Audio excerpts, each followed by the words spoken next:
This is the story of 3 plastic bottles, empty and discarded.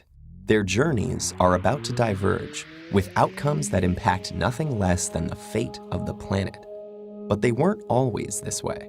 To understand where these bottles end up, we must first explore their origins.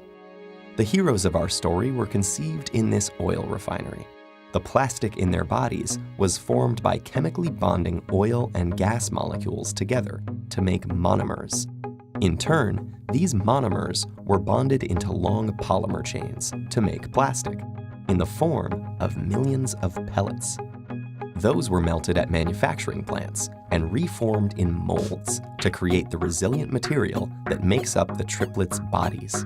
Machines filled the bottles with sweet, bubbly liquid, and they were then wrapped, shipped, bought, opened, consumed, and unceremoniously discarded. And now here they lie, poised at the edge of the unknown. Bottle 1, like hundreds of millions of tons of his plastic brethren, ends up in a landfill.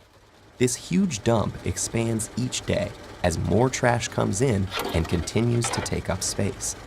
As plastics sit there being compressed amongst layers of other junk, rainwater flows through the waste and absorbs the water-soluble compounds it contains, and some of those are highly toxic.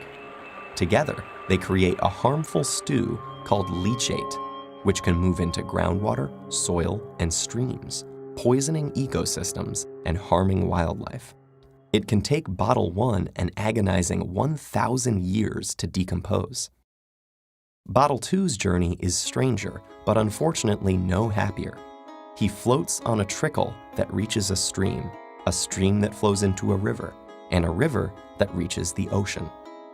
After months lost at sea, he's slowly drawn into a massive vortex where trash accumulates, a place known as the Great Pacific Garbage Patch. Here, the ocean's currents have trapped millions of pieces of plastic debris. This is one of 5 plastic-filled gyres in the world's seas, places where the pollutants turn the water into a cloudy plastic soup. Some animals, like seabirds, get entangled in the mess. They and others mistake the brightly colored plastic bits for food.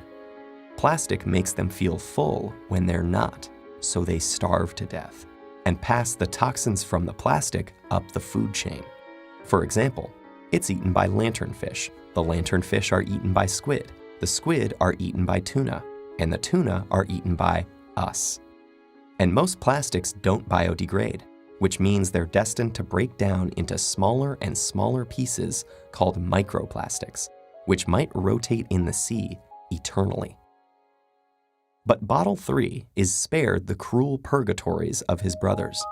A truck brings him to a plant where he and his companions are squeezed flat and compressed into a block. Okay, this sounds pretty bad too, but hang in there. It gets better. The blocks are shredded into tiny pieces, which are washed and melted so they become the raw materials that can be used again. As if by magic, Bottle 3 is now ready to be reborn as something completely new. For this bit of plastic with such humble origins, suddenly, the sky is the limit.